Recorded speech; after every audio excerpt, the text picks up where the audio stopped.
እንዴት ናችሁ? ሰላም ናችሁ? እንደምን ዋላችሁ? እንግዲህ ባለፉት ጊዜያት በሊደርሺፕ ኤሪያ የተጠኑ ጥናቶች ዋና ዋናዎቹ 3 መሆናቸውን ተረድተናል። የመጀመሪያው ትሬት ቲዮሪ ነው። ሁለተኛው ቢሄቪራል ቲዮሪ ነው። ሶስተኛው ደግሞ ሲቹዌሽናል ኦር ኮንቲንጀንሲ ቲዮሪ የሚለው ነው። ዛሬ የምንመለከተው ሶስተኛውን እና የመጨረሻው ነው። ይሄ እንደ ሁኔታው ተለዋዋጭ ቲዮሪ ተብሎ ነው እንግዲህ የተተረጎመው ሲቹዌሽናል ኦር ኮንቲንጀንሲ ቲዮሪ የሚባለው። እንደ ሁኔታው ተለዋዋጭ ቲዮሪ በአመራር ዘይቤዎች ላይ ተጽዕኖ የሚያደርጉ ብዙ ነገሮች እንዳሉ ያምናል። በዚህም መሰረት በእያንዳንዱ ሁኔታ በመሪነት ዘይቤ ላይ ተጽዕኖ ከሚያደርጉ ነገሮች መካከል የመሪዎች አፈጣጠር ወይ ደግሞ ዘ ሊደርስ ፐርሰናሊቲ፣ የቀድሞ ልምድና የሚጠበቀው የስራ ውጤት፣ ኤክስፒሪየንስ ኤንድ ኤክስፔክትድ ወርክ ፐርፎርማንስ የሚባለው፣ የመሪዎች ጠባይ፣ ስራ የሚጠይቀው ጉዳይ፣ ኦርጋናይዜሽናል ካልቸር፣ ፖሊሲ፣ የስራ ባልደረቦች የሚጠብቁት የስራ ውጤት ወዘተ መሆናቸውን ይታወቃል። ስለዚህ የዚህ አይነቱ ጥናት እንግዲህ ሲቹዌሽናል ኦር ኮንቲንጀንሲ ቲዮሪ ብለን መድበነዋል ማለት ነው። ዳት ሚንስ እነዚህ በሊደርሺፑ ላይ ኢምፓክት የሚፈጥሩ ሊደርሺፑ እነዚህን ነገሮች እያየ የሊደርሺፕ ስታይሉን የሚቀያይርበት ሲስተም ነው ማለት ነው። እንደ ሲቹዌሽኑ አይነት ማለት ነው። እንግዲህ 2 ጥናቶች በዚህ ስር ተጠንተዋል። በዚህም የመጀመሪያው የኤርሲ እና የብላንካርድ እንደ ሁኔታው ተለዋዋጭ ቲዮሪ ወይ ሲቹዌሽናል ቲዮሪ ነው። የዚህ ቲዮሪ አቀንቃኞች ፒውል ኤርሲ እና ኬኔስ ብላንካርድ የተባሉ ምሁራን ናቸው።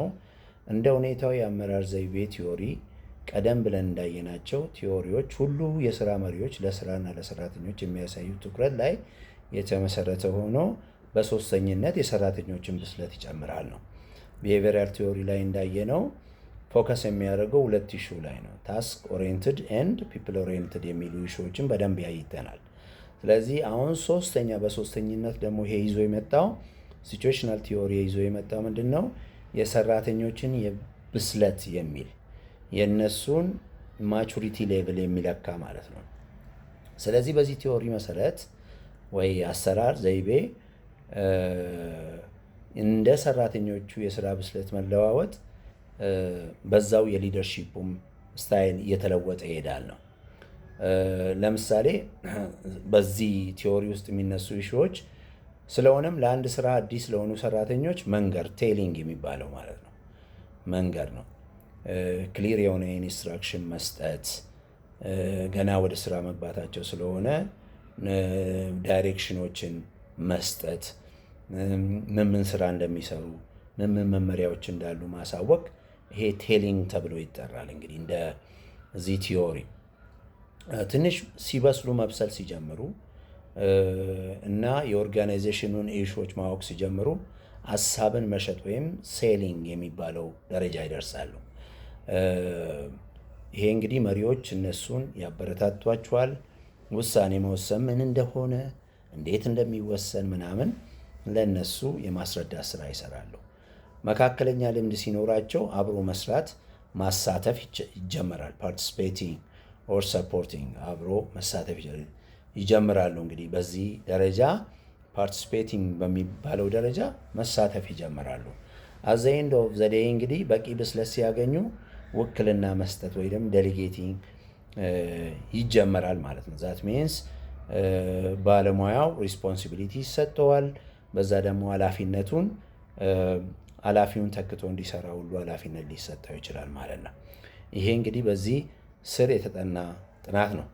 የፋይድለር እንደ ሁኔታው ተለዋዋጭ ቲዎሪ ደግሞ ሲቹዌሽናል ቲዎሪ ሁለተኛው ነው።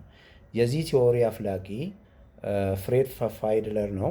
በዚህ ቲዎሪ አመለካከት የስራ መሪዎች ውጤታማነት የተመሰረተው በስራ መሪው የአመራር ዘይቤና እንደ ሁኔታው ነው ይላል።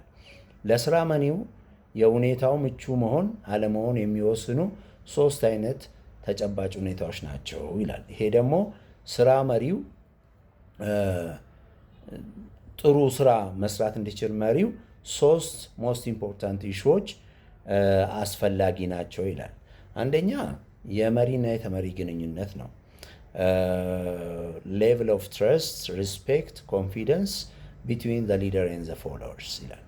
ይሄ በእነሱ መካከል በተከታዮች እና በመሪው መካከል ያለ የመተማመን የመከባበር በራስ የመተማመን ደረጃ ይመለከታል። ጥሩ ግንኙነት ካለ ተከታዮች መሪውን አምነው ይደግፋሉ፣ ምቹ ሁኔታ ነው። ደካማ ግንኙነት ካለ፣ ጥሩ ግንኙነት የማይኖር ከሆነ ግን መተማመን አይኖርም፣ የማይመች ሁኔታ ውስጥ ይጣላል ማለት። ስለዚህ መሪዎች እና ተመሪዎች በነሱ መካከል ያለው ኢንተራክሽን ጥሩ